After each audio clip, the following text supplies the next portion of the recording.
Okay, day 5. I guess that's our first milestone. So I've done a bit of work since the last video. Um, you can see here I've got a little done button icon, and when you sorry, I don't know why I said done button. The more button icon, the done button icon's here.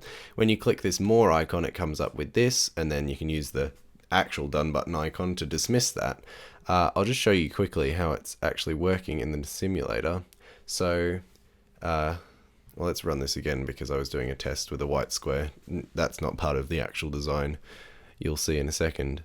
Um, so, yeah, basically we've got our nice gradient in the background, and then here's our more icon. You click on that and it shows up this page. It's nothing interesting yet, but in these cells here I can size them to whatever I want, and I can put the information about the app as well as some little settings and links to whatever other apps I've developed and anything else that I want to put in there. That's kind of a blank space that I can put anything in, and you can see this has the nice large title like in other iOS 11 or 12 apps. And yeah, when you start scrolling, it goes up into the top there. It's very nice. So one thing I want to quickly discuss is the fact that I've used these system-wide options. So for example, this done button, I didn't just type in the title to be the word done. It's actually a system item, which is the done button, in the same way that if I used a reply button, it would show the reply button icon. It shows the done button icon.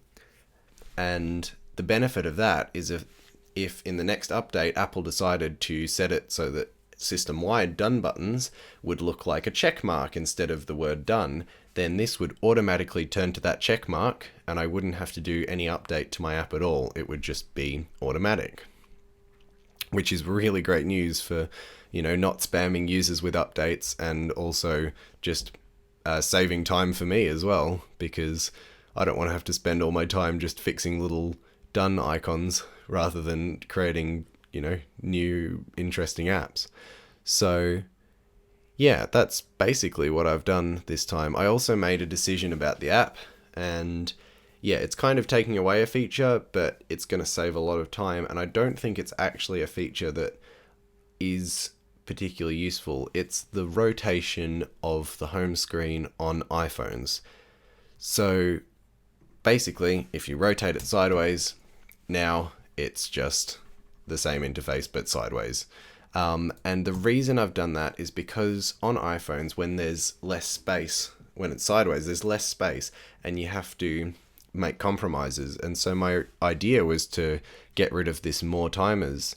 I keep saying the word more now instead of the word settings. We've changed. But instead of showing this, I'm just realized that I've got my overhead light off. I'm going to turn that on quickly. There we go.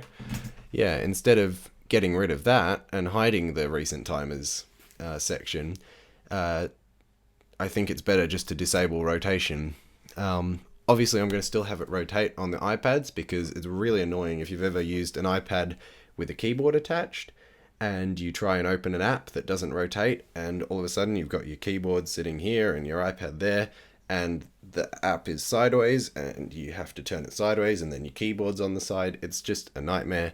So I'm going to support that, but that's not an issue on iPads because there's lots of space there, lots of screen space that I can use. And yeah, I just didn't feel right about compromising, a big feature of the app by allowing rotation. I feel like that continuity is more important than the ability to have it sideways. So yeah, that's basically the changes that I've made. There's a couple of interesting things that I noticed that I'm just going to talk about now. So there's this large title, right? And if you set that to always, you'd expect that to do the iOS 11 style thing. But for some reason, that didn't seem to work. So what I had to do was use this bit of code here, which accesses the navigation controller, if there is one. That's what the question mark means. If there is a navigation controller, it accesses it and it sets the navigation bar of it to prefer large titles. And yeah, this is only available from iOS 11, 12, or in the future, anything else. So I had to put this little if hashtag available clause there, because otherwise, if it tried to run that code on an iOS 10 device, then the app would just crash immediately, and that wouldn't be a great user experience. So that's another little interesting thing there. And then, yeah, the final change is that I'm going to have all of these views here, the header, time, recents, control, they're all going to be view controllers rather than just views. And the reason for that is because view controllers have a lot more options. And I realized this when I was working on putting this color view controller in instead of just having the default view controller. Yeah, it's you've got more options, being able to say to override the view will appear function. That function isn't actually just in views, it's only in view controllers. And so you need it to have the view to have a view controller, or just to be a view controller that has its own view associated with it. So that's the change I've made there. Yeah, so I'm not going to sign off the video just yet because I think I'll have a little bit more time later today to work. But right now I've got to go. So yeah, quick update on what I've been doing. Okay. And we're back. And you may have noticed that it's actually a day later, but for the sake of continuity, I'm going to keep this all in one video. So yeah. Anyway, I've done more work since I last left you. So if we go back into main storyboard here, you can see I've done a bit of layout or a bit of formatting with these buttons here. I don't know why these have moved around, that's weird. But anyway, I've formatted the buttons there to kind of have the rounded corners and the bigger text. And I've also done some other programming stuff with them behind the scenes. So I'll just run that on an iPhone 10 right now, and I'll show you how that looks when it's actually built. So there you go. There's the buttons. When you click them, or tap them, I guess, they shrink, or they shrink slightly, and there's a bigger noticeable effect because the shadow behind them decreases, which is the biggest effect. And then, yeah, you can see that it gives the impression that the button's actually been pushed down. When you do this on a physical device as well, it actually has a haptic response. So the device vibrates a little bit to let you know that you've tapped the button. Yeah, so I set that tap to actually happen when you push the button in as well. I tried it when the button went out, but it just felt like there wasn't anything happening when you push the button in. Yeah, so that's that. I think that's on hidden. So yeah, then I tried messing around with this gradient stuff a little bit,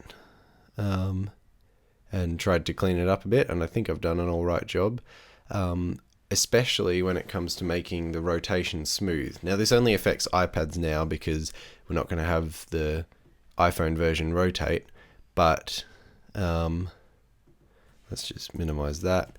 Yeah, but I've got it rotating right now just so that you can see it. But yeah, you can see the gradient rotates fine. But what's actually impressive about this, and I'm really happy with this, it's not my code, I found it through some Googling. But yeah, basically it's a method of attaching the gradient to a view, so that as it resizes, and you can see with the slow animations right there, the gradient is resizing itself with the view.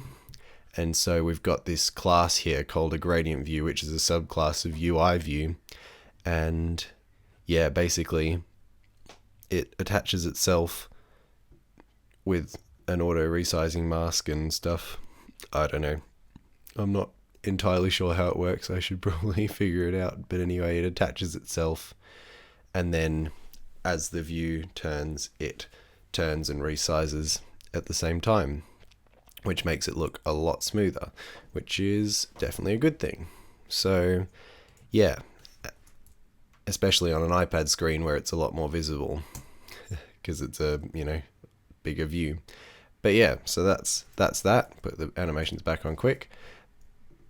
Yeah, so I also set up the colors to work with any colors as well. So basically in this, because there's two classes in this file, there's the color view controller, which is what this view controller here is, and then there's the gradient view, which is that view that I was talking about. So the color view controller, you can set colors to whatever you want, and I could, when the app's loading, I can make that read it from the user defaults and automatically remember what color it was set to. And this also does support, and I don't think this is going to be something that I use, but I figured I might as well make it versatile. It also supports more colors. Let's just close that. So if I said green as well, I don't know, that's going to be a nice gradient, but it will actually add the green bit to the gradient and figure out the background color accordingly as well. So not that the background color is actually used, but yeah, you can see it can actually support up to, I don't know, as many colors as a gradient can support in iOS, which I don't know if there's actually any practical limit. But yeah, I don't know if I'll actually use that in the app. And I've got this just defaulting to orange and red for now. So if you don't set it, it will still have colors, because that's something that I haven't done. I haven't set it up to not crash if you pass in no colors. So yeah, but with having a default here, there isn't a way to pass in no colors unless you specifically set it to have no colors, which I shouldn't do. I should probably set that up to be more redundant there, but anyway, that's the idea. So yeah, I'm actually going to put that on a to-do up here. To-do, I don't know, I think they should be separate words anyway. To-do, make code redundant if no colors, or if colors array is empty. Cool. So yeah, that should, I'll do that at some point, and that should make the code a little bit smoother and prevent any random errors in future. Yeah, so I also added this sound handler file in. So this whole section here, most of the code in this is actually a module called Swifty Sound, or sound.swift, and it's a free bit of code that you can use, put in your projects to make it more easy to play sounds in Swift. It basically lets you create a sound variable and then get the resource from the thing. I haven't actually put the alarm sound into the app yet, but I had this bit of code from my last attempt at the project. And then yeah, these vibrate and tap functions here. They basically trigger the device's haptic motor to do whatever you need it to do. And this commented out code here, the enabled button vibration app defaults, I haven't actually imported the app defaults file yet, or created a new one, so I just commented that out for now. But basically that will let you have a user default setting that can globally disable vibration or haptic feedback, which yeah, I think that's a handy thing to have in there. Even if I don't end up putting that control in the app, it's handy to have that already implemented in the code in case I wanted to change my mind on that at some point. Yeah, and then in control button here, I've got basically some code to make it look how it looks. So I made the corner radius be half of the height, which means that the corner radius is, oh gosh, it's so hard in the camera. Yeah, corner radius is just a rounded circle on the edge. And then the shadow color as a radius of 5 and opacity of 3 and etc. And yeah, I want to make these, instead of having the 5 there and the 5 there, I want to make that a thing up here. So I'm going to put that as a to do as well. To do. Make magic numbers into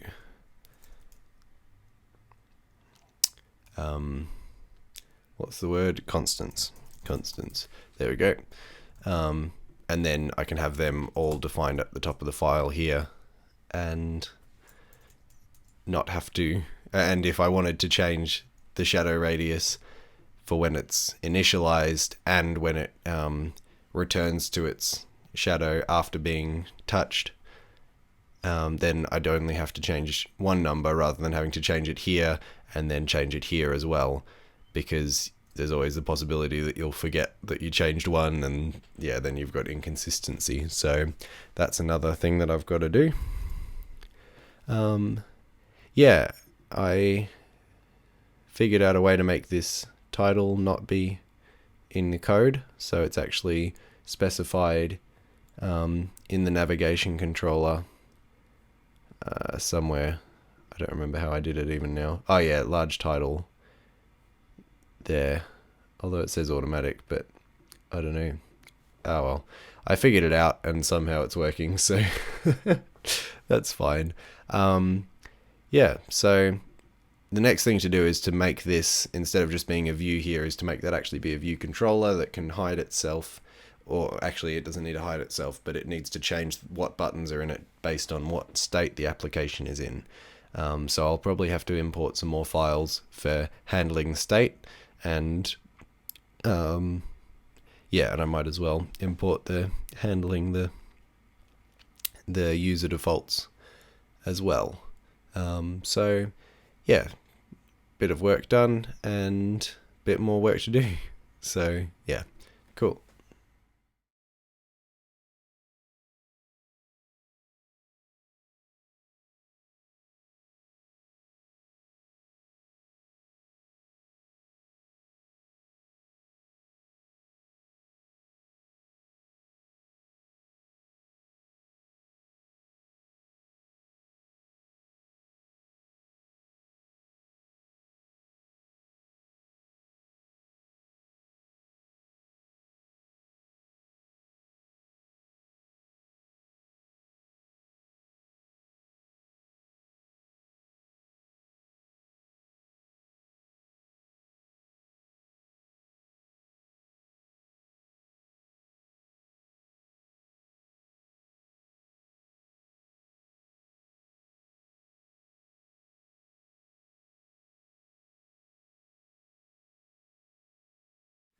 Okay, so I've done those things. We've got the redundancy in here if the colors array is set to something that's just completely empty. So what it does is, if the colors array is empty, that it's passed when the gradient view is being initialized, then it doesn't set the color to whatever the colors are, and it just uses the default colors, which I've specified up here in a file private thing. File private just means that the variable is only accessible within this file, so you won't be able to access it anywhere else, which just means that it's cleaner when you're getting the autocompletes and stuff. You won't I can actually change that to a let as well, file private let. Yeah, and I can then and I use that default colors here as well, but it means that I can set these to be whatever I want. So I could start it with black and white, for example. So I'll put white at the top, black at the bottom, see how that looks. And that will, yeah, just automatically compile that. And yeah, it'll now show the black and white there, because that's what the default thing is if you haven't specified anything else, and I haven't set colors to anything else, so it just stays as default colors right there. Yeah, so I went into the buttons as well and did some stuff. So in the buttons, I've now put all the variables that were being used into proper variables at the top, so that if I reuse them like I did with the big shadow data here, then I don't have to type the same number twice, and don't risk forgetting to change one of them. So now it's all up here, and I use these nice little tuples, which basically means that I can have like a mini enumeration right there that just returns whatever value, whatever variable of whatever type that I want. So I can have big shadow.offset.radius.opacity, and yeah, I used the radius and opacity down here as well. And if for some reason I needed to use the small shadow data, then I could do that again without having to copy the things up there. So yeah, that works as well. The only thing I've got is this enabled bit here, which is still just using random specified numbers, but I'm not actually using the enabled or disabled with these buttons, because there isn't a circumstance where the timer will be, whether any of the buttons will be disabled. So I'm just kind of leaving that there just so that I know what it is. I could actually probably just I'm gonna just comment it out actually, and then yeah, I'll if it comes to a point where I need to know what's going on with whether it's enabled or not, then I can come back to that and figure out something else. But yeah, so I think that makes the code a lot cleaner there. I don't think I did anything in these. No. Yeah, so I figured I'd just talk a little bit about what I've got here in the defaults handler, because it's actually really useful. It makes it a lot nicer to get your variables, get your user default variables that are going to be saved throughout app launches. So, for example, you don't want your setting for whether the vibration motor is enabled during the app. You don't want that to be reset every time you open the app, or every time it's closed and then reopened.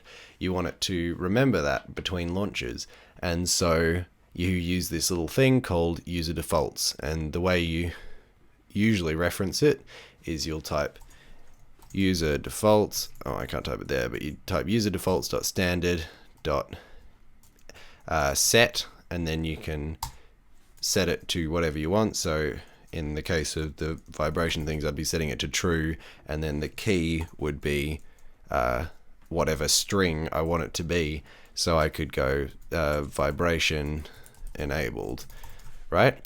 And there's a couple of problems with this method. One, it's really long, so you don't want to have to type out all of that long line every time, or even if you copy paste it, it's just taking up a lot of space in the file.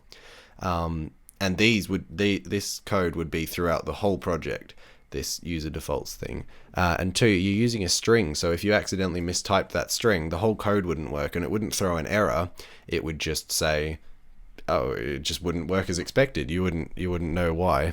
So instead of having that sort of messy way of dealing with it, I came up with this idea of using a struct here called defaults handler, and then making it public using this defaults name. So what that means is that now anywhere in the code you can actually just reference, so in the sound handler here, right, I've got defaults.vibration enabled, and that goes through all of the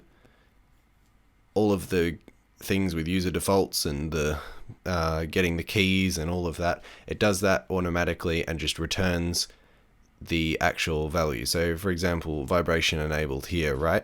If you ask for vibration enable, if you try to get it, then it returns the user defaults key, and it's got the key down here. The string is defined here, so you can't accidentally mistype the string because it's only written out as a string once.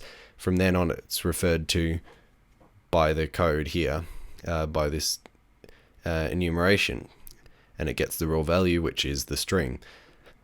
And then, when you try to set it, then it goes through and it uses the same key string here, and it sets the new value of whatever you're trying to set it to. So it means that you can, instead of having to remember the strings and all of that, you can just say defaults.vibration-enabled true or defaults.vibration-enabled false. Or you can just find out what it is by going get vibration enabled, and it'll return the true or the false, whatever it's set to. And then that variable is saved every time you close the app and reopen it. That is saved in the user defaults file. So yeah, it's really handy. Makes it a lot easier to understand what you're getting when you really just want, a simple true or false. You don't have to put in a whole lot of extra code just to get that. Yeah, so I think that makes the code a lot simpler. So I can just have sound dot enabled. So this little bit here, I'm actually referencing the sound here. So they use a defaults key of com.moonlightapps.swiftysound.enabled, right? And I don't want to have to remember that string, and I also don't want to modify this code, because if an update came out for it or a revision, then I want to be able to just paste it on top of this. I don't want to have to go through and see what bits I changed of it. So I don't want to modify this and change this to the same string that I used in there.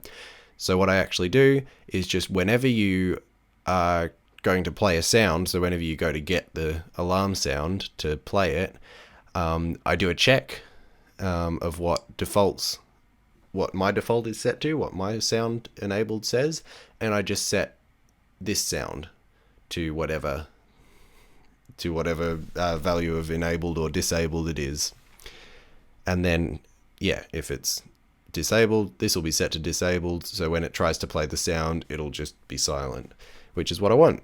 So yeah, it makes the code a lot cleaner rather than having to access the user defaults directly every time you want to. So yeah, that's where I'm up to now. So looking back in the storyboard a bit, yeah, there's a couple of things that I need to do. So at the moment, this is still, it's still in a view rather than a view controller, but before I do that, I want to get some subclasses for these buttons right. So there's a couple of subclasses that I want to make. So I want to have a general button, a floating shadow button subclass for this whole app that refers to everything, because you can see at the moment these buttons have a shadow that clicks when you click them, and this one doesn't. It just behaves like any other standard button, and apparently it's disabled or something, which I don't know why that should not be disabled, but yeah, that's something else to figure out. So yeah, I want that to have the shadow, and I want it to click down when you tap on it, and I want it to not change the image. So I need to make a general shadow button class, and that all of these can be a part of. And then a subclass of that is going to be a control button subclass, which is the button specifically at the bottom, which that will specify their corner radius and their text size and stuff. I'll probably, instead of having to define it here in the interface builder, I'll try and define it within the class file so that I can see all of the buttons individually, because at the moment, defining it in the interface builder, if I set this one to 19, it doesn't change that one, whereas if they're set from the same file, then it will be the same for both.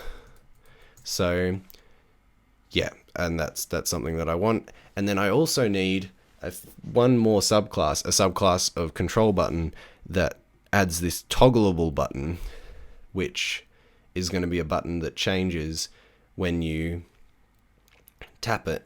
It'll change from one value to another. So with the pause button, when you tap it, it changes to resume, and when you tap the resume button, then it changes back to pause. And I need that toggle ability to happen. And yeah, so that's going to be my final subclass of the buttons, of the control buttons. And yeah, that's basically that. So I've got a kind of decision to make with that.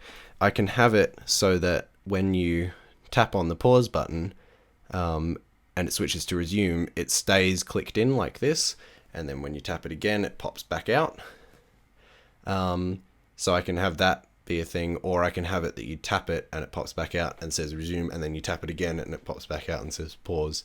That's kind of hard to explain without showing it visually, but yeah, you'll see when I've figured that out, and yeah, I'll bring you in on the process of deciding whether which way I should do it and what actually is a better thing for the app experience.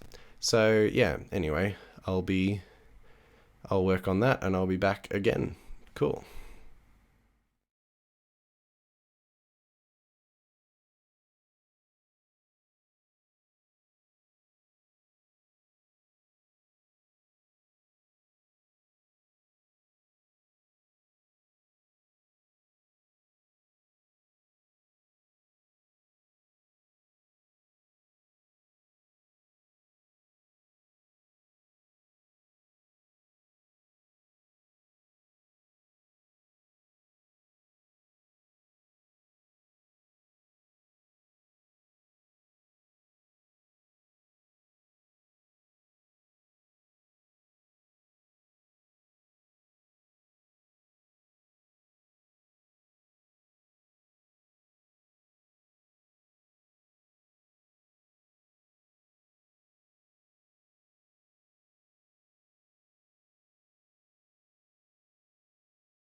Okay, so I just realized that I forgot to wrap up the video, and yeah, I was like about to get into bed. Um, but anyway, so done a couple of stuff. I was testing a dark mode, messing around with the button on here. Um, yep, everything's going well. But yeah, that's it for this video. Um, cool. See you like tomorrow or probably the day after. Yeah. Okay. Bye.